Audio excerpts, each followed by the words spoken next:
சுவிட்சர்லாந்தின் வடமேற்கு நகரமான சோலோர்த்தன் நகரில் 11 மணி நேரம் கொண்ட கடிகாரத்தை தான் பயன்படுத்துகின்றனர்.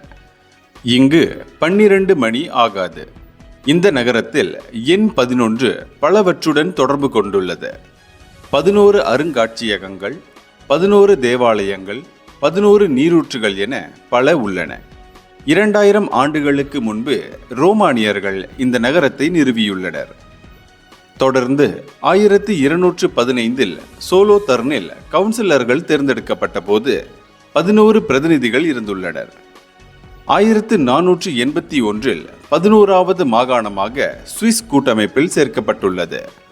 அப்போது 11 நகர காவலர்கள் நியமிக்கப்பட்டுள்ளனர். அதனை அடுத்து 15ஆம் நூற்றாண்டில் இங்கு புனித அர்சஸ் தேவாலயம் கட்டப்பட்டுள்ளது. அதில் 11 கதவுகள், 11 ஜன்னல்கள், 11 வரிசைகள், 11 மணிகள் உள்ளன. அதன் கட்டுமானத்தில் 11 வகையான கற்கள் பயன்படுத்தப்பட்டுள்ளன. இருப்பினும் கடிகாரத்தில் 12வது மணி இல்லாததற்கான சரியான காரணம் தெரிவிக்கப்படவில்லை என்பது குறிப்பிடத்தக்கது. இந்தியர்களின் இதய குரல் மக்களோசை.